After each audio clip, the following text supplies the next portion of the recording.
திருச்சிற்றம்பலம். Error Parvati பதே அரர மகாதேவ.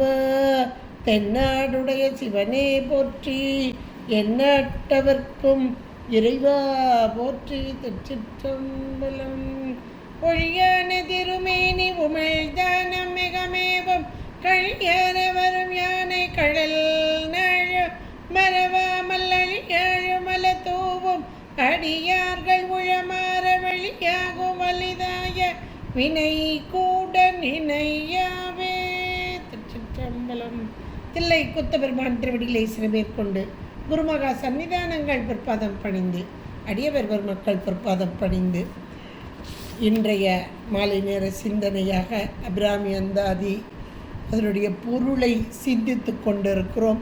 இறைவனுடைய திருவருளுக்கும் குருவருளுக்கும் நன்றி கூறி சென்ற பாடல், போன தடவை உள்ள பாடலில் நமக்கு சரியை கிரியை யோகம் ஞானம் என்ற படிமுறைகளை அழகாக எடுத்து எம்பினார். அம்மையை வழிபாடு செய்வது என்பது இறைவனோடு இந்த உயிர்கள் சேர்வதற்குரிய படிமுறை. அம்மை தான் கொண்டு போய் சேர்க்கிறார். அப்போ அந்த அம்மையை வழிபடுவதில் அழகாக அந்த சரியகிரியை எடுத்து சொல்கிறார். வெளி நின்ற நின் திருமேனியை பார்த்து என் வெளியும் நெஞ்சும் களி நின்ற வெள்ளம் கரை கண்டது இல்லை கருத்தின் உள்ளே. இது யோக நிலை. தெளிகின்ற ஞானம் திகழ்கின்றது என்ன திருவுள்ளமோ. ஒளி நின்ற கோணங்கள் 9 மேவி உரைபவளே என்பதாக அங்கே அருமையாக எடுத்து சொன்னார். இப்போது அந்த உரைகின்ற அம்மை எங்கே இருக்கிறார் அப்படின்ற ஒரு கேள்வி. இப்போ அழகாக 4 பாதங்களை எடுத்து சொல்லி 4 பாதங்கள் வழியாக அன்பர்கள் இந்த அம்மையை வழிபட வழிபட வழிபட எங்கே கொண்டு போய் சேர்க்கிறா? இறைவன்கிட்ட கொண்டு சேர்க்கிறார். இப்போ அடுத்த பாடலில் தொடர்ச்சியாக சொல்கிறார். அப்போ அம்மை எங்கே இருக்கிறாள் அப்படின்றத அடுத்தாப்பில் சொல்லணும். அம்மையை வழிபடுறது இருக்கட்டும், அம்மை எங்கே இருக்கிறாள் என்ற கேள்விக்கு அழகாக பதில். அருமையான ஒரு பாடல் இந்த பாடல். உரைகின்ற நின் திருக்கோயில் நின் கேழ்வர் ஒரு பக்கமோ. அம்மை இல்லாத இடமே கிடையாது. ஆனாலும் கூட அம்மை எங்கே இருக்கிறாள் என்பதை 7 இடங்களில் இந்த பாடலில் 7 இடங்களில் அம்மை எங்கெல்லாம் இருக்கிறா அப்படின்னு அழகான ஒரு பட்டியல் போடுறார். முதல் இடமாக அம்மை எங்கே இருக்கிறாள் என்றால் இறைவனுடைய திருமேனியிலே இடப்பாகத்திலே அங்கே இருக்கிறாள் என்பதை அழகாக சொல்கிறார். அதான் முதல் வார்த்தையாக உரைகின்ற நின் திருக்கோயில். நீ இருக்கக்கூடிய கோயில் எது தெரியுமா? நின் கேழ்வர் ஒரு பக்கமோ என்பதாக. அதில் நீங்கள் நம்பர் 1 போட்டுக்கோங்க. ஏன்னா 7 இடத்த அழகாக பட்டியல் போட்டு வர்றார் இந்த பாடலில். அவ்வளோ ஒரு உயர்ந்ததான ஒரு பாடல். அம்மை இருக்கும் இடம் எது என்பதை நம் போன்றவர்களுக்கு, நாம் பொதுவாக கோயிலுக்கு போனால் அம்பாளை பார்க்குறோம், உருவமாக பார்க்குறோம், இதுதான் அம்பாள் இருக்கிற இடம் அப்படின்னு நினைக்கிறோம். ஆனால் உண்மையிலே அம்பாள் எங்கே இருக்கிறா, எப்படி இருக்கிறா, எதை செய்து கொண்டு இருக்கிறாள் என்பதை அழகாக ஒரு பட்டியல் இந்த பாடல். இறைவன் எம்பெருமானோடு இணைந்த திருக்கோலம். இதைத்தானே மணிவாசக பெருந்தகையார் தோலும் தூகிலோ குழையும் சுருள் தோடோ பால் வெள்ளை நீரோ பசுஞ்சந்தும் பைங்கிழியோ சூலமும் தொக்க வளையும் உடை தொன்மை கோலமே நோக்கி குளிர்ந்துதாய் கோத்தும்பி. திருக்கோத்தும்பி அதில் அழகா சொல்கிறார். தொன்மை கோலமே. அம்மை அப்பனான அந்த கோலத்தை அழகாக எடுத்துக்கிறார். தோலும் துகிலும் குழையும் சுருள் தோடும். அப்படி அழகா அம்மை அப்பனே அர்த்தநாரீஸ்வர கோலம் என்று சொல்வார்கள். இதுதான் தொன்மை கோலம். இறைவனை விட்டு பிரியாத அம்மை அப்பனான அந்த ஒரு திருக்கோலம்தான் தொன்மை கோலம் என்பதை மணிவாசகப் பெருந்தகையார் அழகாக எடுத்துரைக்கிறார். நம்முடைய சாத்திர நூல்களும் அருளது சக்தியாகும் அரண்தனக்கு என்று சித்தியார் மிக அருமையாக கூறுகிறது. இறைவன் எம்பெருமான் பொருள் ஒன்று, குணி ஒன்று, அதனுடைய குணமே அருள், அதனுடைய குணமே கருணை, அதனுடைய குணமே அம்மை, அம்மையாக வெளிப்பட்டு வருகிறது என்றெல்லாம் எடுத்து கூற அபிராமி பட்டருக்கு தெரியாதா? இங்கே குணமாக வெளிப்பட்ட அம்மையை நாம் கண்டு மகிழ்ந்து வழிபாடு செய்கின்றோம். இந்த அம்மையின் இருப்பிடம் எது என்றால், உரைகின்ற நின் திருக்கோயில் நின் கேழ்வர் ஒரு பக்கமோ என்பதாக. இன்றைக்கும் கேதார்நாத் நம்ம எல்லாருக்கும் தெரிந்த ஒரு இடம். கேத்தாரீஸ்வரராக இருந்து அருள் பாலிக்கும் இறைவன். அது கேத்தார கௌரி விரதம் என்று கூட இருப்பார்கள். இந்த தீபாவளிக்கு ஐப்பசி மாதம் தீபாவளி அன்னையிலிருந்தே ஆரம்பிச்சிருவாங்க அந்த விரதத்தை. நிறைய பேர் இருப்பாங்க. இந்த விரதத்தினுடைய பொருள் என்ன என்றால், கணவன் மனைவி ஒற்றுமையாக இருக்க வேண்டும். இது உலகியல். உலகியலில் ஒன்று, அருளியலில் ஒன்று. உலகியலில் சாதாரணமாக கணவனை விட்டு பிரியாமல் ரெண்டு பேருடைய நோக்கம் செயல்கள் எல்லாம் ஒத்து வந்து ரெண்டு பேருக்குள்ளே சண்டை சச்சரவு இல்லாமல் நல்லா இருக்கணுன்றது தான் இந்த கேத்தார கௌரி விரதம். மங்கல்ய தாரணம் அப்படிம்பாங்க. அது மாங்கல்யம் நிலை பெற வேண்டும் என்பதற்காக என்றெல்லாம் சொல்வார்கள். அந்த கேத்தார ஈஸ்வரர் எப்படி இருக்கிறார் என்பதை பார்த்தவர்களுக்கு தெரியும். அது சிவலிங்கமாக கூட இருக்காது, ஒரு சின்ன குன்று மாதிரி தான் இருக்கும். நடுவில் ஒரு சின்ன கோடு மாதிரி ஒன்று இருக்கும், சின்னதாக ஒரு பள்ளம் மாதிரி இருக்கும், அவ்வளோதான். அப்போ இந்த குன்று மாதிரி இருப்பது, நடுவில் ஒரு சின்ன பள்ளம் இருப்பது அர்த்தநாரீஸ்வர கோலம். அர்த்தநாரீஸ்வர கோலம், அம்மையப்பனான கோலம். இதுதான் கேத்தார்நாத் கேத்தார ஈஸ்வரர் என்று சொல்லுவோம். இதுதான் அர்த்தநாரீஸ்வர கோலம். இந்த கோலத்தை அடைவதற்கு அம்மை தவம் செய்து இறைவனோடு ஒன்றித்தாள் என்றெல்லாம் சொல்வார்கள். அம்பாள் எதுக்கு தவம் பண்ணுறான்னு காலையில் கூட நம்ம சகஸ்ரநாமம் கேட்கும்போது பார்த்தோம். ஏனென்றால் அவள் சிவ பூஜை செய்வதும் நம்பொருட்டாக, தவம் செய்வதும் நம்பொருட்டாக. தவம் என்றால் என்ன, அதை எப்படி செய்வது என்பதை நாம் உணர்வதற்காக இந்த கேத்தார விரதம் என்பது அம்மை தவம் இருந்து இறைவனோடு ஒன்றித்த நிலையை அடைந்தாள். அதுக்கு கூட நம்ம புராணங்கள்லாம் ரொம்ப அழகாக சொல்லும். இந்த பிருங்கு மகரிஷி என்ற ஒரு மகரிஷி சதா காலமும் இறைவனையே வழிபடக்கூடியவர். அப்படி வழிபடும்போது அம்மை, ஆகா என்னை விட்டு விட்டு தங்களை மட்டும் வழிபடுவதா என்றுதான் இறைவனோடு ஒன்றித்தாள் என்றும் புராணங்கள் சொல்லும். அவருக்கு தெரியாதா? தெரியும். இருந்தாலும் நம் போன்றவர்கள் உணர்வதற்காக இந்த அர்த்தநாரீஸ்வர கோலத்திலே இறைவனை விட்டு பிரியாமல் இருக்கும் அன்னை. இதனுடைய பொருள் என்ன?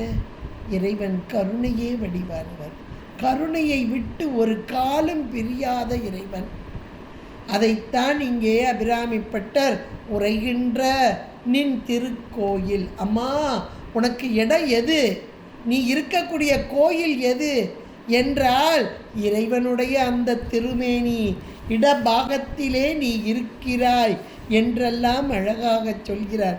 இந்த முதல் வார்த்தையில் அம்மை இருக்கும் இடம் இறைவனின் ஒரு பாதியாக. அதுக்கு கூட சொல்லுவாங்க அர்த்தநாரீஸ்வர கோலம் என்று சொல்வார்கள். சுவாமியை சொல்லும்போது அர்த்தநாரீஸ்வரர் நம்ம சொல்கிறோம். இடபாகத்தை கொடுத்து விட்டால் அது கூட 50-50 நம்ம சாமி தான் அம்மைக்கு, அதாவது பெண்ணுக்கு பாதி 50% கொடுத்தது அப்படின்னு கூட சொல்லுவாங்க. அம்மையை சொல்லும்போது அம்மை தன்னுடைய பலபாகத்திலே இறைவனை கொண்டிருக்கிறாள். அர்த்தநாரீஸ்வரி, நாரி, இது அர்த்தநாரீஸ்வரர், இவர் அர்த்தநாரீஸ்வரி, நாரி என்றெல்லாம் சொல்வார்கள். அப்போ இப்படி சொல்லும்போது அம்மையுடைய வலபாகத்திலே இறைவன் இருக்கிறார். அதாவது இறைவனை தன்னுடைய வலபாகத்திலே கொண்டிருக்கிறாள் என்று சொல்வார்கள் சாக்த வழிபாட்டிலே.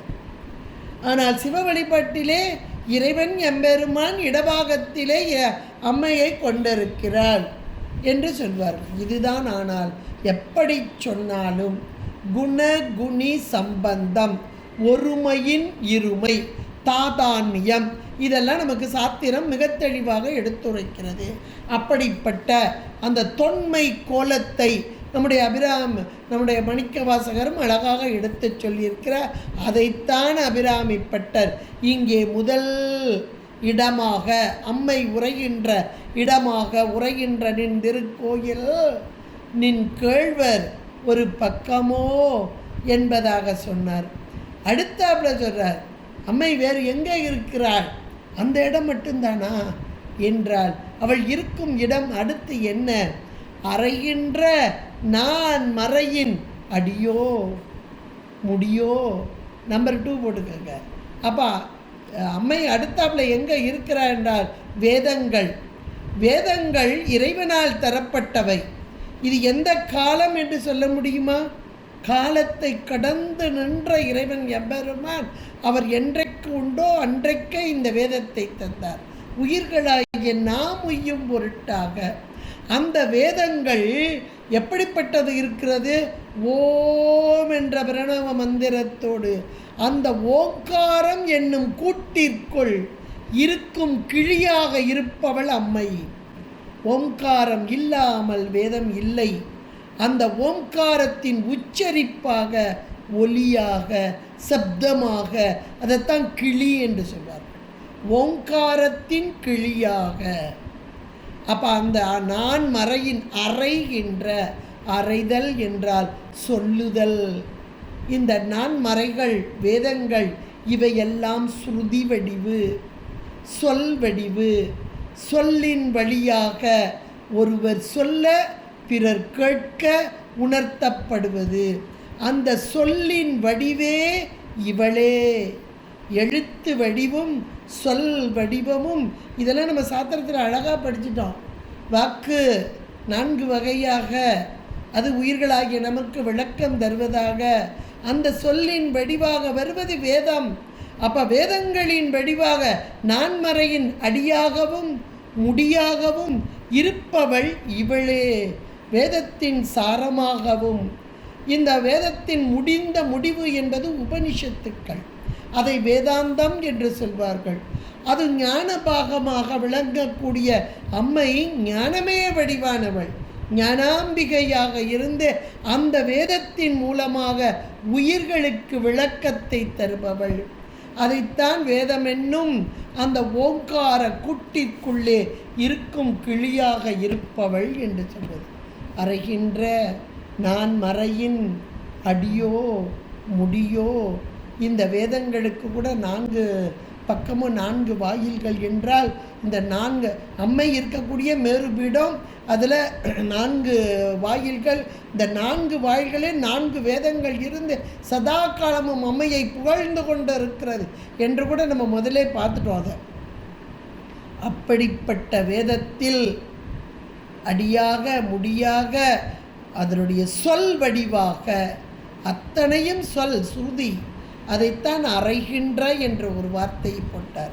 அப்போ வேதங்கள் சொல்லப்படுகிறது என்றால் அந்த சொல்லின் ரூபமாக வடிவமாக இருப்பவள் அம்மை. அறைகின்ற நான் மறையின் அடியோ முடியோ என்பதாக இங்கே சொல்லி அடுத்து சொல்கிறார் பாருங்க. 4வது ஒரு இடத்தை சொல்கிறார். இப்போ அடி முடி, அப்புறம் முதல்ல உரைகின்ற நின் திருக்கோயில் நின் கேழ்வர் ஒரு பக்கம், முதல்ல 1, அப்புறம் 2, அப்புறம் 3 இடத்தை சொல்லிட்டார். இப்போ 4வது இடத்தை சொல்கிறார். 4வது இடமாக அவர் சொல்வது எது என்றால் வெண்திங்கள், அமுத கிரணங்களை பொழியக்கூடிய மதி சந்திரன், அது வெண்மை நிறம் கொண்டது. அந்த வெண்திங்கள் அமுதம் நிறைகின்ற வெண்திங்களோ, அமுத கிரணங்களை தரக்கூடியது. இன்னைக்கு சந்திரன் தவறு செய்த போது தேய்ந்து கொண்டே இருக்கிறான். ஐயோ, இவன் தேய்ந்து விட்டால் இந்த அமுதம் கிடைக்காதே. அமுத கிரணங்களை உண்டு வாழ்பவர்கள் தேவர்கள். தேவாதி தேவர்கள்லாம் அப்படியே பயந்தாங்க. ஆகா, இவன் தேய்ந்து கொண்டே இருக்கானே, நமக்கு அமுத கிரணம் கிடைக்காது என்று இந்த சந்திரன் பொருட்டு தேவர்கள் எல்லாம் போய் இறைவனிடம் வேண்டினார்களாம். அதன் பின்பாக இவன் இவருடைய திருவடி சார்பு கிடைத்த போது தலை மீது வைத்து ஒரு கலை என்றைக்கும் நீங்காமல் இருக்கும் என்று தலைமீது சூடிக்கொண்டார் இறைவன் எம்பெருமான். இப்படிப்பட்ட அமுத கிரணங்களை பொழிகிறானே அந்த திங்கள் மதி, அந்த மதி மண்டலத்தில் இருக்கக்கூடிய அமுதமாகவே இருப்பவள் அம்மை. அதைத்தான் அமுதம் நிறைகின்ற வெண் திங்களோ. அம்மா, உன்னுடைய இருப்பிடம் எது? ஏனென்றால் இன்றைக்கு தேவர்கள் வாழ்ந்து கொண்டிருக்கிறார்கள் என்றால் இந்த அமுத கிரணங்களால். அந்த அமுத கிரணங்கள் யாரால் வருகிறது? அம்மையுடைய கருணையினால் வந்து கொண்டிருக்கிறது. இது அழகா மீனாட்சியம்மை பிள்ளைத்தமிழில் குமரகுருபரர் சொல்வார். மதி மண்டலத்து அமுதமயமாய் அம்மை தோன்றுகின்றதும் என்பதாக சொல்வார். அப்படிப்பட்ட அம்மை சந்திர மண்டல மத்தியகாயா, இது நமக்கு சகஸ்ரநாமம் மிக தெளிவாக சொல்கிறது. அப்படிப்பட்ட அந்த மதி மண்டலமாக சந்திரனில் அதிலிருந்து வழியக்கூடிய அமுத கிரணங்களாக இருக்கும் அம்மை என்பதாக. அப்போ 4வது இடம் என்பது சந்திர மண்டலம். அந்த சந்திர மண்டலத்திலே அமுதம் நிறைந்து இருக்கக்கூடிய அந்த வெண்திங்கள், அந்த வெண்திங்களையே தனக்கு இடமாக கொண்டு எழுந்தருளி இருக்கும் அம்மை. அமுதம் நிறைகின்ற வெண்திங்களோ என்று சொன்னார். அடுத்து 5வது ஒரு இடம் வைத்தார் பாருங்க, கஞ்சகமோ. கஞ்சகம் என்றால் தாமரை தான், வேற ஒன்றும் இல்லை. அந்த தாமரை எங்கே இருக்கு? நீரில் இருக்கு. சாதாரணமாக சொல்லிடலாம், நீரில் மட்டுமா இருக்கிறது? அம்மை அங்கு மட்டும்தான் இருக்கிறாளா? பார்க்கும் இடமெல்லாம் நிக்கமர நிறைந்திருக்கும் பரம்பொருளான அம்மை அண்டத்தில் இருப்பதெல்லாம் பிண்டத்திலே.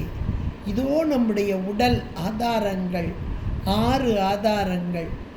6 ஆதாரங்களை தாண்டிய நிராதாரம், ஒவ்வொன்றும் தாமரை மலர்களாக.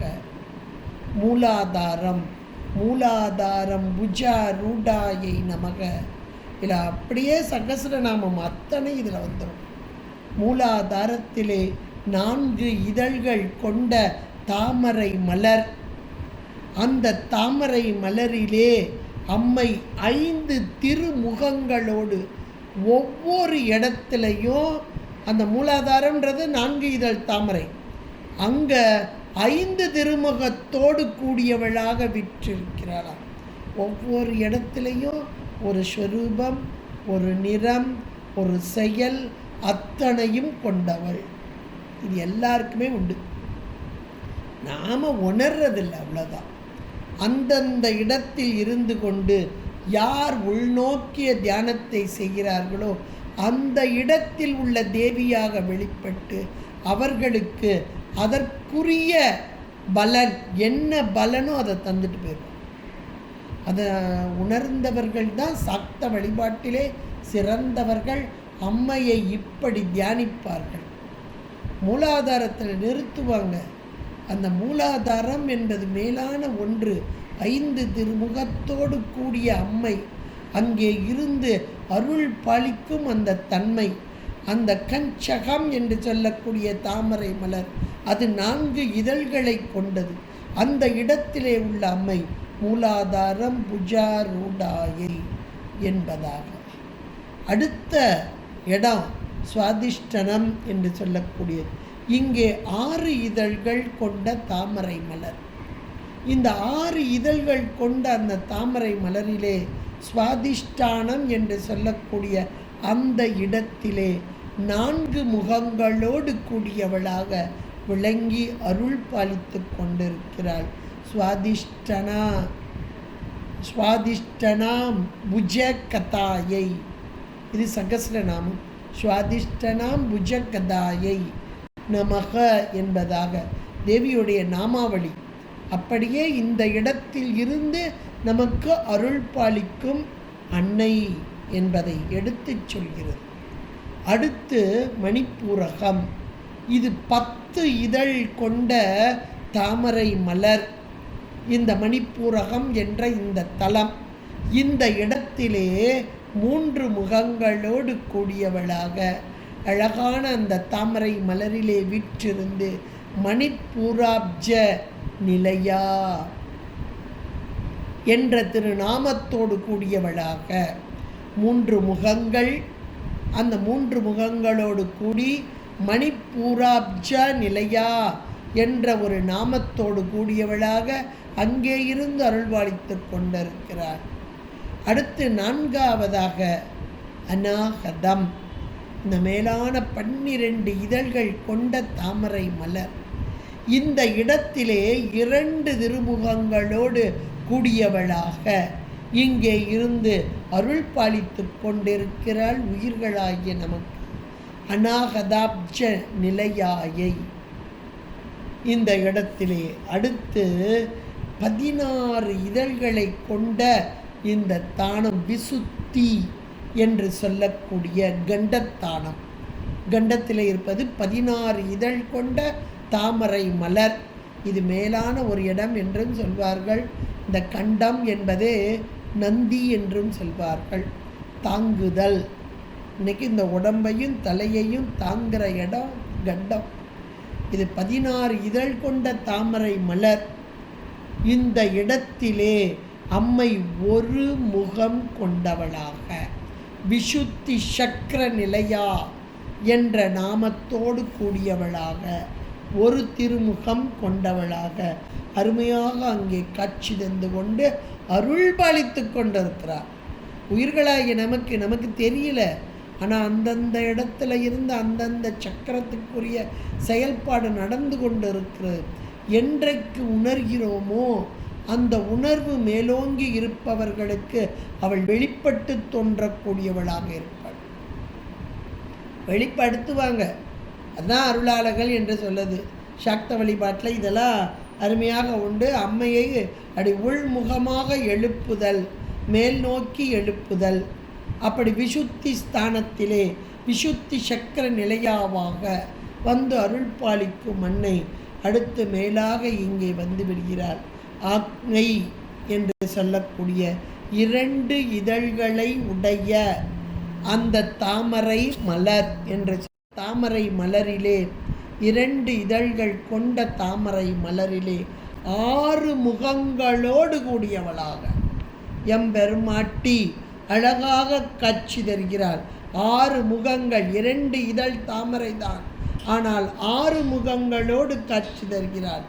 ஆக்ஞா சக்கராப்ஜ நிலையா, ஆக்ஞை என்று சொல்லக்கூடிய அந்த தானத்திலே ஆக்ஞா சக்கராப்ஜ நிலையாவாக திருநாமத்தை கொண்டவளாக இருந்து அருள் பாலித்து கொண்டிருக்கிறார். இப்படி 6 ஆதாரங்களிலும் வரக்கூடிய அன்னை அந்த ஆதாரங்களை நீத்து நிராதாரம் என்று சொல்லக்கூடிய அந்த தானத்திலே, நிராதாரம் என்பது 7வது அமைந்து உள்ள அந்த மேலான இடம். சகஸ்ர தளம் என்று சொல்வார்கள், துவாத சாந்தம் என்று சொல்வார்கள். 12 அங்குலம் கொண்டதாக 1000 இதழ் தாமரை கொண்ட அந்த தாமரை மலரிலே, 1000 இதழ் தாமரை, அந்த தாமரை மலரிலே அம்மை அழகாக அங்கே காட்சி தருகிறார்.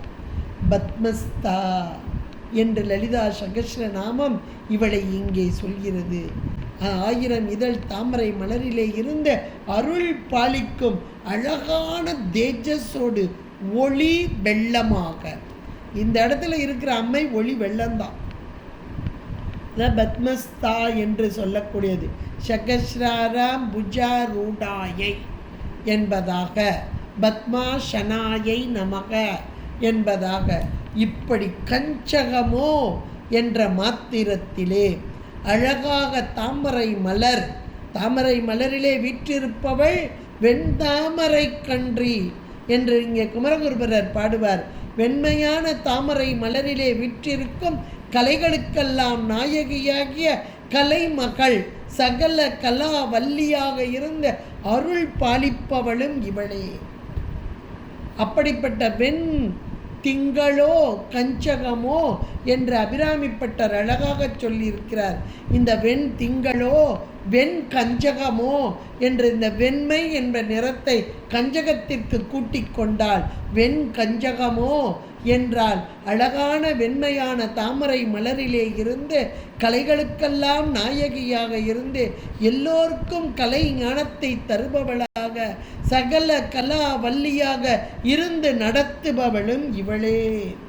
அப்படிப்பட்ட தாமரை மலர் மீது வீற்றிருந்து உயிர்களாகிய நமக்கெல்லாம் நன்மையை தரும் அம்மை இப்படி வரிசையாக பட்டியல் போட்டுட்டு வர்றார். அவள் எங்கெல்லாம் இருக்கிறா இருக்கிறா இருக்கிறா அப்படின்னு பட்டியல் போட்டுகிட்டே வர்றார். உரைகின்ற நின் திருக்கோயில் நின் கேழ்வர் ஒரு பக்கமோ அறைகின்ற நான் மறையின் அடியோ முடியோ அமுதம் நிறைகின்ற வெண் திங்களோ கஞ்சகமோ என்றெல்லாம் சொன்னவர் இதில் மட்டும்தான் இருக்கிறாளா? எந்த நெஞ்சகமோ நெஞ்சு அகமோ என்று சொல்கிறார். நெஞ்சு அகமோ என்ற மாத்திரத்திலே இந்த உயிர் இருப்பதற்கு இடம் கொடுத்திருக்கிறார் இறைவன். எம்பெருமாட்டி கொடுக்கிறார், ஐந்தொழில் புரிகிறார். அப்போ நெஞ்சு அகமோ என்ற மாத்திரத்திலே இங்கே மனம் என்ற ஒரு கருவியாக அந்த கரணங்களில் ஒன்றாக நாம் எடுத்துக்கொள்ளலாம். ஆனால் அப்படிப்பட்ட அந்த மனம் என்ற அந்த கரணத்தில் மட்டுமா இப்போ நெஞ்சு அகம் என்ற மாத்திரத்திலே உயிருடைய அறிவுக்கு அறிவாக இருந்து செலுத்தும் அம்மை நெஞ்சு அகமோ. நெஞ்சு என்றாலே உள்ளம். அந்த உள்ளம் என்பது நம்முடைய சாத்திரத்தில் உயிரைத்தான் குறிக்கும். இவள் உயிரின் அறிவிலே வீற்றிருந்து எதற்காக? ஐந்தொழில் புரிவதற்காக, உயிர்களுக்கு விளக்கம் தருவதற்காக. உயிர்களுக்கு விளக்கம் தர வேண்டுமென்றால் உயிருடைய அறிவில் இருக்கும் அறியாமையை நீக்க வேண்டும். அதைத்தான் இங்கே குமரகுருபரர் மீனாட்சி பிள்ளை தமிழை எடுக்கும்போது அகந்தை கிழங்கை அகழ்ந்து எடுக்கும் தொழும்பர் உலக்கோயிற்கு ஏற்றும் விளக்கே.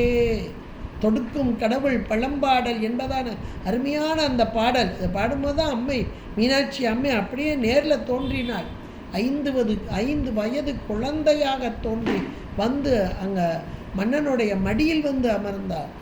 எவ்வளோ ஒரு அருமையான வார்த்தை பாருங்க. அது அகந்தை கிழங்கு. அகந்தை என்றாலே ஆணவம் என்ற இருள். அந்த கிழங்கை அகழ்ந்து எடுக்கும் தொழும்பர் உலக்கோயில். உலக்கோயில் என்றால் உயிருடைய அறிவு. உயிருடைய அறிவில் இருக்கக்கூடிய அகந்தை என்பது ஆணவ இருள். இதை நீக்கும் வண்ணமாக இருளை நீக்க வேண்டுமென்றால் அவள் எப்படி வர வேண்டும்? ஒளியாக வர வேண்டும். ஏற்றும் விளக்கே. உலக்கோயிற்கு ஏற்றும் விளக்கே. அறிவு விளக்கம் தருவதற்காக வரும் அம்மை என்று மிக அழகாக எடுத்து சொல்கிறார். அதைத்தான் இங்கே அபிராமி பட்டரும் எங்கே இருக்கிறாள் அம்மை என்று வரிசையாக பட்டியல் போட்டு கொண்டு வந்தவர் உயிரின் அறிவிலே இருந்து உயிருக்கு விளக்கம் தருவதற்காக. உயிர்களெல்லாம் இந்த அறியாமையிலே கிடந்து ஒன்றையும் அறிய முடியாமல் இருக்கும் இந்த நிலையிலே அறியாமையை நீக்கி அறிவு விளங்க வைத்து இந்த பக்குவம் நிர்ணயம் செய்து அந்த பக்குவத்தினால் இறைவனோடு சேர்த்து எவ்வளோ பெரிய கருணை பாருங்க, அருள் பாருங்க. இந்த அருள் தானே அம்மை, இந்த அருளை செய்பவள் தானே அம்மை. அதைத்தான் இங்கே மிக அழகாக எடுத்து சொல்கிறார். எந்த நெஞ்சு அகமோ உயிரின் அறிவிலே வீற்றிருந்து எனக்கு நன்மை செய்ய வந்த அம்மை என்றெல்லாம் இங்கே அழகாக எடுத்து சொல்லி ஆறாவதாக இந்த நெஞ்சகத்தை சொல்லிவிட்டார். 6 இடத்தை காமிச்சிட்டார். ஒவ்வொரு இடமா சொன்னார். இறைவனுடைய வாமபாகம், வேதத்தின் அடி, அதனுடைய முடி, அப்புறம் அமுதம் நிறைகின்ற அந்த வெண் திங்கள், சந்திரன், தாமரை, என்றெல்லாம் சொல்லி ஆறாவதாக இந்த உயிருடைய அறிவு என்றெல்லாம் சொன்னார். உயிருடைய அறிவில் இருக்கிறாள் அம்மை என்றாலே அது பெரும் கருணை மட்டுமல்ல, அவளுடைய பெருமை அணுவுக்கு அணுவாக, அப்பாலுக்கு அப்பாலாக என்று மாணிக்கவாசகர் சொல்வார். அணு என்றால், அணு என்பது ரொம்ப சிறிய பொருள். உயிர் எப்படிப்பட்டது? அணுவுக்கு அணுவான ஒரு பொருள். உயிருடைய அறிவில் போய் உட்கார்றான்னா அப்போ அந்த உயிருடைய அறிவுக்குள்ள அணுவாக போய் உட்காரணும். அப்போ இதனுடைய பெருமை, இது பெருமை மட்டும் இல்லை, கருணையையும் சேர்த்து இங்கே சொல்லக்கூடியது. ஆனால் இதை காட்டிலும் மேலானவளை அம்மை. அப்போ அந்த அம்மையை எப்படியெல்லாம் இன்னும் சொல்லலாம் என்று அடுத்ததாக 7வதாக ஒரு இடத்தை கொண்டு வர்றார் பாருங்க. மறைகின்ற வாரிதியோ. வாரிதி என்றால் கடல். இன்னைக்கு கடலுக்குள் அதில் மறைகின்ற வாரிதி என்றார். அந்த கடலுக்குள் மறைந்திருக்கும் பொருள்கள் ஏராளம் ஏராளம். வெளியே நம்ம பார்க்கும்போது தண்ணி தெரியுது, அந்த உப்பு தண்ணியாக தெரியுது, அவ்வளோதான். உள்ளுக்குள்ளே ஆழ்ந்து போக போக அதில் கிடைக்கக்கூடிய அளவு கடந்த பொருள்கள். இன்னும் சொல்ல போனால் பார்க்கடல், இந்த இடத்துல சொல்லப்பட்டது பார்க்கடல். பார்க்கடலிலிருந்து கடைய கடைய அவர்களுக்கு ஏராளமான பொருள்கள் வந்தது. அப்போ அந்த பொருள்களெல்லாம் அந்த கடலிலே ஆழ்ந்து கிடந்தது, அத்தனையும் அங்கே வழிபட்டு வந்தது. இங்கே அம்மை எங்கே இருக்கிறானா, அந்த வாரிதி கடல், அந்த கடலுக்குள் மறைந்திருக்கிறாளாம். வெளிவரும் பொருளெல்லாம் அவளுடைய அருள் வண்ணமாக வெளிவரலாம். அதை அழகாக சொல்கிறார். மறைகின்ற வாரிதியோ, அந்த பார்க்கடலிலே மறைந்திருந்து மறைக்கப்பட்ட பொருளையெல்லாம் வெளிக்கொணர்ந்து அவரவர்கள் எதை வேண்டினார்களோ எடுத்துகிட்டு போகிறாங்க. திருமால் அதை வேண்டினார், இந்திரன் அதை வேண்டினார், வருணன் இதை வேண்டினார். ஒவ்வொருத்தருக்குரிய பொருள்களெல்லாம் வெளிவந்த பொருட்களெல்லாம் எடுத்துக்கொண்டு செல்கிறார்கள். அம்மை அந்த வாரிதியாக மறைந்திருக்கும் பொருளாக அங்கே இருக்கிறாளாம். அற்கடல் என்பது ஏதோ தேவர்கள் கடைந்தார்கள். தேவர்கள் ஒருபுறம், அசுரர்கள் ஒருபுறம், 2 பேருமாக கடைந்தார்கள். அதிலிருந்து ஏராளமான பொருள்கள் வந்தது, அவரவர்கள் எடுத்து கொண்டார்கள். ஆனால் கடைந்தது காரணம் அமுதம் வேண்டி. அந்த பார்க்கடலிலிருந்து அமுதம் வரவில்லை, அவர்கள் எதிர்பார்க்காத நஞ்சு வந்தது. நஞ்சை ஏற்றுக்கொண்டவர் இறைவன் எம்பெருமான். கண்டத்திலே இருத்தியவர் இறைவன் எம்பெருமான். இங்கே அந்த பார்க்கடலை மட்டுமா சொல்வார்கள்? அப்போ அந்த பார்க்கடல் என்பது எங்கே இருக்கிறது? அடுத்தாப்புல பார்க்கடல் இருக்கட்டும், அந்த பார்க்கடல் எங்கே இருக்கிறது? நம்முடைய உடல் ஆதாரத்திலே ஆக்ஞை என்று சொல்லப்படக்கூடிய அந்த ஆக்ஞா சக்கரத்திற்கு பின்புறமாக அமைந்து உள்ள அந்த அமுத கடல், அதுதான் வாரிதி. சுதா சாகர மத்தியஸ்தா என்பது சகஸ்ரநாமம். அதில் சுதா சிந்து என்பது அமுதக்கடல். இந்த அமுதக்கடல் எங்கே இருக்கிறது என்றால், ஒவ்வொருவர் ஆதாரத்திலும் உடலில் இந்த உயிர் இருக்கக்கூடிய உடல், இதிலே ஆதாரத்திலே இருக்கக்கூடிய அந்த ஆக்ஞை பிந்து ஸ்தானம் என்று சொல்லக்கூடிய அந்த பிந்து ஸ்தானத்தின் பின்புறமாக அமுதக்கடல். அந்த அமுதக்கடலிலே மறைந்திருக்கும் அம்மை, அதான் மறைகின்ற வாரிதியோ என்று சொல்லக்கூடியதாக. அம்மையை எவ்வளோ அழகாக சொல்கிறார் பாருங்க. அவர் நினச்சி வந்த இன்னும் எதையெல்லாம் நினைத்தாரோ தெரியாது. ஆனால் அதற்கு நமக்கு எவ்வளோ ஒரு விளக்கமாக எடுத்து சொல்லப்பட்டது. ஏனென்றால் இன்றைக்கும் இந்த பிந்துஸ்தானத்திலே நிறுத்தி அம்மையை மனோன்மணியாக உண்மணியாக நிறுத்தி அப்படியே உள்ளே செலுத்த செலுத்த செலுத்த அந்த பார்க்கடலிலிருந்து வெளிப்பட்ட அமுதம் போன்று அம்மை வெளிப்பட்டு அவர்களுக்கு ஒளி வெள்ளமாக. அதனால தான் அந்த அருளாளர்களுக்கு முகத்துக்கு பின்னாடி ஒரு பெரிய ஒளி வட்டம் போட்டுருவாங்க. அந்த ஒளி வட்டம் தெரியக்கூடியதாக இருக்கும். அப்படிப்பட்ட அம்மை எங்கே இருக்கிறார் என்றால் இந்த அமுத கடலிலே. இந்த இடமே ரொம்ப தேஜஸாக ஒளி திகழக்கூடியதாக அம்மை வந்து வெளிப்பட்டு தெரிஞ்சிட்டானா எப்படி இருக்கும்? உள்ளே மறைஞ்சிருக்க வரைக்கும் வெளியே, உள்ளே இருக்கிற வரைக்கும் தெரியாது, சாதாரண மனிதர்களாக இருப்போம். இது மாமனிதர்களாக, மேலானவர்களாக, அருளோடு கூடியவர்களாக, அருள் ஆளர்களாக, அதான் அருளாளர்கள். அருள் என்பது இங்கே அமுதமாக. அந்த அமுதமும் எப்படிப்பட்ட அமுதம்? சுதா சாகர, அந்த பிந்துஸ்தானத்திலே வழியக்கூடிய அமுதம். அப்படிப்பட்ட சாகரமாக அந்த வாரிதி பெரும் கடல், அந்த பார்க்கடலில் வெளிவரக்கூடிய அமுதமாக. அதுதான் மறைகின்ற வாரிதியோ சிந்து, சுதா சிந்து, அமுதக்கடல் என்றெல்லாம் சொல்லி அழகாக கொண்டு வந்தார். இப்படி இருக்கக்கூடிய அம்மை இத்தனை இடத்தையும் வரிசையாக சொல்லிட்டார். இவ்வளவு இடத்துலையும் இருக்கிற அம்மை இங்கே மட்டும்தான் இருக்கிறாளா? 7 இடத்த சொன்னார். 7 இடம் குறிச்சிருப்பீங்கன்னு நினைக்கிறேன். இவள் இல்லாத இடமே கிடையாது. பார்க்கும் இடமெல்லாம் நிற்கமர நிறைந்திருக்கும் அம்மை. எல்லா பொருளிலும் கலந்தும் கடந்தும் இருக்கும் அம்மை என்றுதான் பார்த்து கொண்டிருக்கிறோம். அதனால் அடுத்ததாக இப்படி 7 இடத்துல இந்த இடம் இந்த இடம் இந்த இடம் சொல்லிகிட்டே வந்தவர், ஆகா இவருக்கு திருப்தியே வரலை.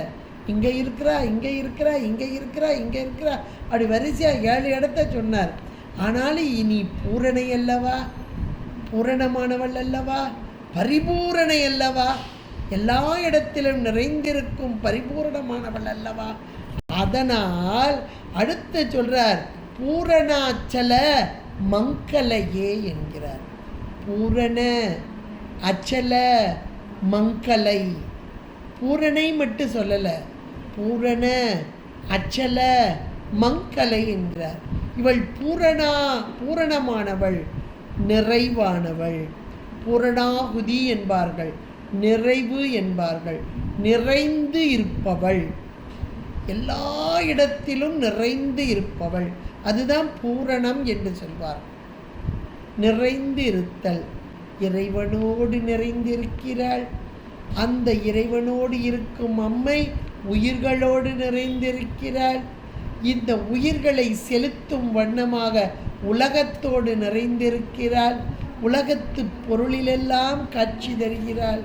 உலகத்தோடு இந்த உணர்வுகளை ஊட்டும் அன்னை பூரணமான நிலையிலே இருக்கிறார். ஆனால் எல்லாவற்றிலும் நிறைந்து இருந்து உயிர்களுக்கு உணர்வு தருபவளாக இருந்தாலும் இவள் அசலை. அதான் பூரணாச்சலம். அச்சலம் பூரணமானவள் தான், நிறைந்து இருப்பவள் தான். ஆனால் இவளுக்கு ஏதேனும் சலனம் உண்டோ என்றால் சலனம் கிடையாது. சலனம் இல்லாதவள் அசலம். அசலம் என்றால் மலை என்று ஒரு பொருள். இங்கே சலம் என்றால் இங்கும் அங்குமாக மாறுதல். கொஞ்சம் கூட மாறுதல் இல்லாத நிலையில் இத்தனை இடங்களில் இருக்கிறார். வரிசையாக பட்டியல் போட்டு சொன்னார். எல்லா இடங்களிலும் இருந்தாலும் இறுதியாக பூரணை என்று சொன்னார். பூரணமாக இருந்து உயிர்களுக்கு அறிவு விளக்கம் தருவதற்காக உணர்வோடு கூடி உடனாக செலுத்தி அந்த உயிர்கள் அத்தனையும் அனுபவிக்க செய்தாலும் இவளோ சலனம் அற்ற, கொஞ்சம் கூட சலனம் இல்லாத நிலை. அதுதான் அசலம். மலை என்றால் மலைக்க வைத்தல் என்று ஒரு பொருள். பூரண அச்சல மங்கலை. அச்சலம் என்றால் இங்கும் அங்கும் அசையாத நின்ற நிலை. இது நமக்கு சாத்திரத்தில் சத்து என்று சொல்வோம். சத்து பொருள். சத்து என்றால் என்றைக்கும் மாறாத நிலைத்த தன்மையை கொண்ட ஒரு பொருள், அதுதான் சத்து. இங்கே அசலம் என்பது அம்மை சத்தாக இருக்கிறாள். எல்லா பொருள்களிலும் நிறைந்து எல்லா பொருள்களுக்கும் அந்தந்த தன்மையை கொடுத்து இப்போ வேதத்தோடு கூடி இருக்கிறாள் என்றால் வேதம் என்பது சுருதி வழி.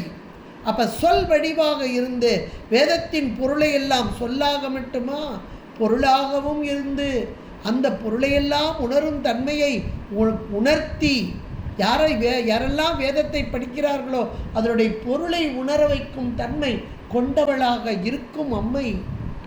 அப்போ அத்தனையும் செய்கிறாள். ஆனால் இவளுக்கு வேறுபாடு வருகிறதா? ஒரு துளி கூட கிடையாது.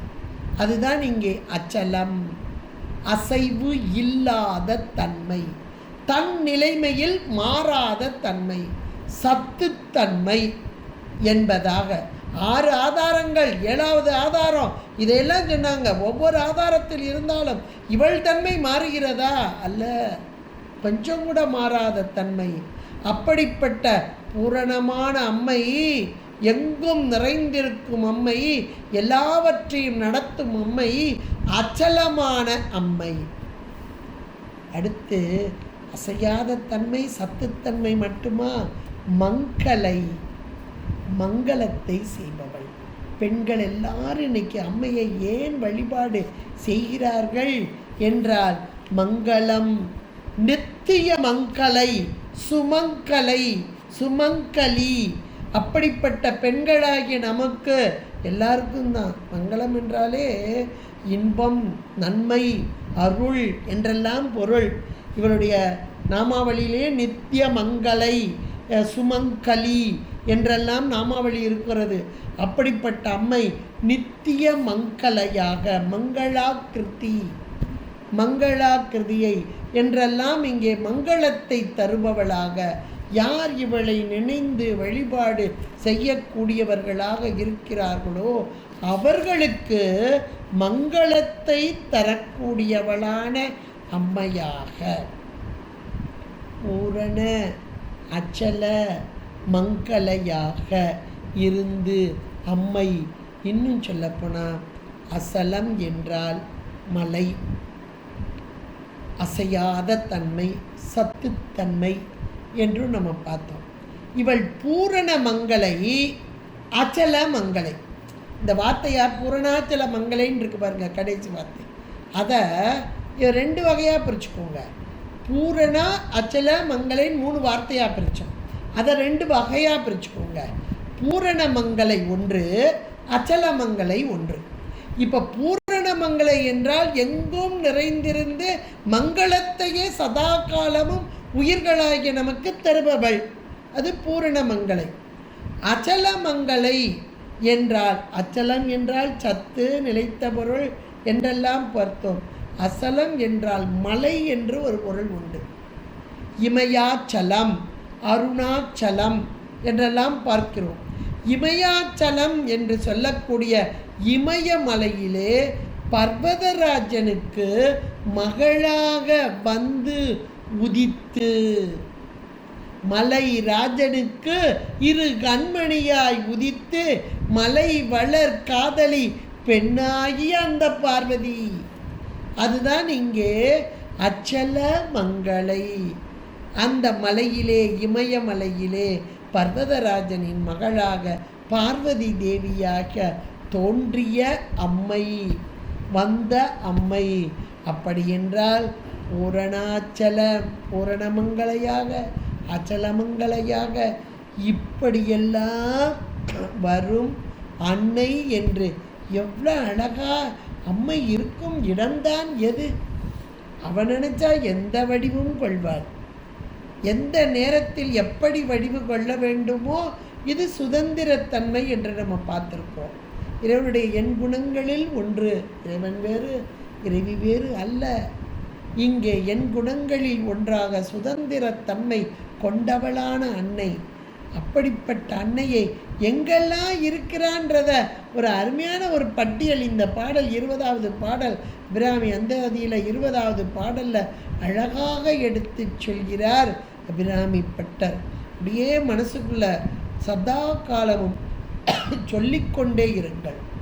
உரைகின்ற நின் திருக்கோயில் நின் கேழ்வர் ஒரு பக்கமோ, அர்த்தநாரீஸ்வர கோலமாக, அர்த்தநாரியாக அம்மை அங்கே அம்மையின் வலபாகத்திலே விற்றிருக்கும் இறைவன், இறைவனுடைய இடபாகத்திலே விற்றிருக்கும் அம்மை. இது அர்த்தநாரீஸ்வர கோலம்.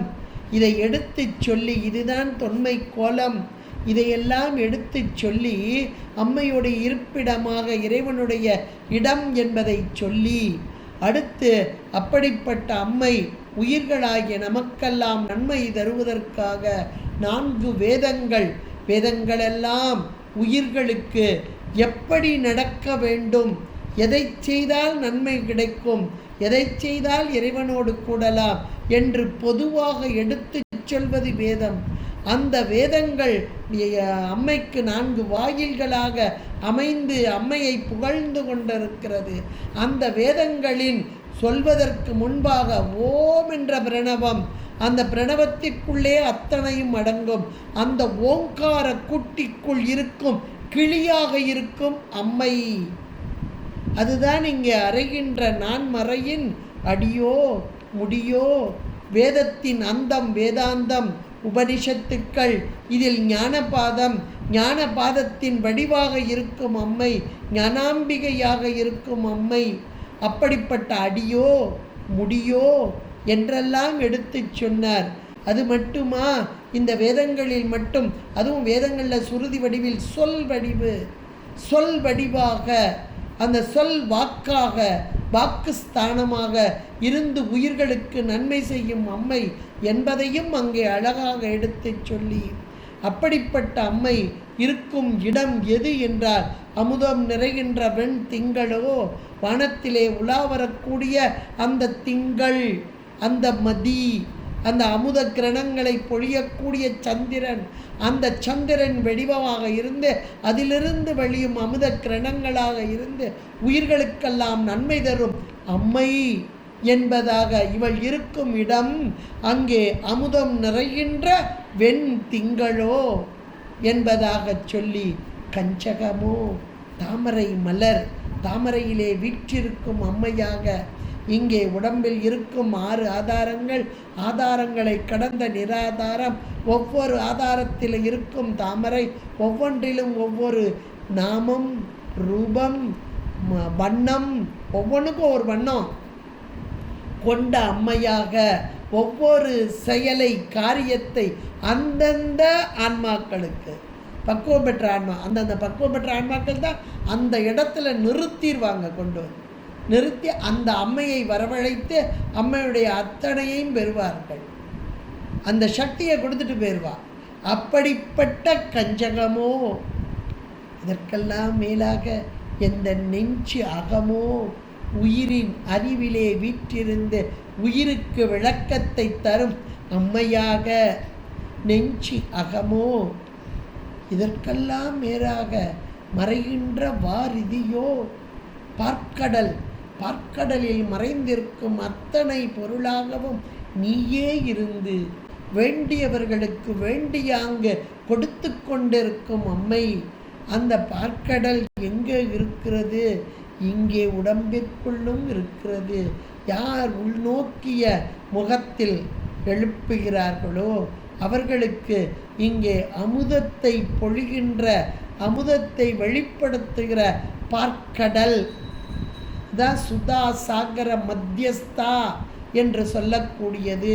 அப்படிப்பட்ட மறைகின்ற வாருதியோ, இதற்கெல்லாம் மேலாக பூரணாச்சல மங்களையாக, பூரணமாக நிறைந்தவளாக, எங்கும் நிறைந்தவளாக, அச்சலமாக, அசையாத தன்மையாக, சத்தாக, மங்களத்தை தருபவளாக, பூரணாச்சல மங்களையாக, இப்படியாக அம்பிகை இருக்கும் இடம் இவை என்று அபிராமி பட்டர் இந்த 20வது பாடலிலே அழகாக பட்டியல் போட்டு கொண்டு வர நம்மையும் அழைத்து செல்கிறார். இதோ இங்கே இருக்கிறாள், இதோ இங்கே இருக்கிறார், இவளை கண்டு கொள்ளுங்கள், உணர்ந்து கொள்ளுங்கள். யாருக்கு எப்படி வழிபட முடியுமோ அப்படி வழிபட அவரவர் பக்குவம். நீங்கள் இந்த பாடலை நீங்கள் திரும்ப திரும்ப படித்து பாருங்கள். அப்போ அம்மையை இறைவனோடு சேர்த்து வழிபடுவது சாதாரண ஒன்று. கோவிலுக்கு போகிறோம், அர்த்தநாரீஸ்வரர் கோலம், அல்லது இறைவனை பார்க்கும்போது இறைவி தெரிவா, இறைவியை பார்க்கும்போது இறைவன் தெரிவார். அப்போ இதெல்லாம் பக்குவ நிலை. இந்த பக்குவ நிலையெல்லாம் சேர்த்து இந்த பாடலில் அப்படி கொடுத்துட்டார். அம்மையை பார்க்கும்போது நீ இறைவனை பார்க்கிறாயா, ஆகா சாமிக்குள்ளே இருந்து எனக்கு நன்மை செய்வள் அம்மை அல்லவா. இதோ அம்மை, அம்மையுடைய வலபாகத்தில் இருந்து செய்பவர், இறைவனோடு கூடி நின்று இங்கே செய்பவள் அம்மை அல்லவா. இப்படியெல்லாம் எடுத்து சொல்கிறார். இது அந்தந்த பக்குவம். நான்மறை வேதங்களை எல்லாராலும் படிக்க முடியாது, படித்தாலும் உணர முடியாது. அப்போ அந்த உணர்வாக அந்த நிலை உள்ளவர்களுக்கு நான்மறையின் அடியாக முடியாக. அடுத்து அமுதம் நிறைகின்ற வெண் திங்கள் என்ற மாத்திரத்தில் சந்திரன், மதி மண்டலம், மதிமண்டலம். இந்த மதிமண்டலம் என்பது மேலான ஒன்று, வானத்தில் இருக்குதுன்னு நம்ம சொல்கிறோம். எல்லாத்துக்கும் மேலே நம்மகிட்ட இருக்குது அந்த மதி சந்திரன். அந்த சந்திரன்லேருந்து வலியக்கூடிய அந்த அமுதம், இதையெல்லாம் கொஞ்சம் உள்நோக்கி வர வர வர இதெல்லாம் புரியக்கூடியதாக இருக்கும். இப்படிப்பட்ட ஒவ்வொருவரின் ஆன்ம பக்குவத்திற்கு ஏற்றார் போல அம்மை வீற்றிருந்து அந்தந்த பக்குவத்திற்கேற்ற நன்மைகளை ஆன்மாக்களுக்கு செய்யவரும் அம்மை. இதுதான் அவள் இருக்கும் இடம் என்று பட்டியல் போட்டு நம்ம சொல்லிட்டார். அருமையான பாடல். தினந்தோறும் சொல்லுங்க. சொல்ல சொல்ல சொல்ல அம்மை நமக்குள் அப்படியே காட்சி தரக்கூடியவளாக, நன்மை தரக்கூடியவளாக வருவாள் என்று சொல்லி அருமையாக இந்த பாடலை சிந்திப்பதற்கு இறைவனுடைய திருவருள் குருவருள் கூட்டியமைக்கு நன்றி கூறி அமைகிறேன். நன்றி. திருச்சிற்றம்பலம்.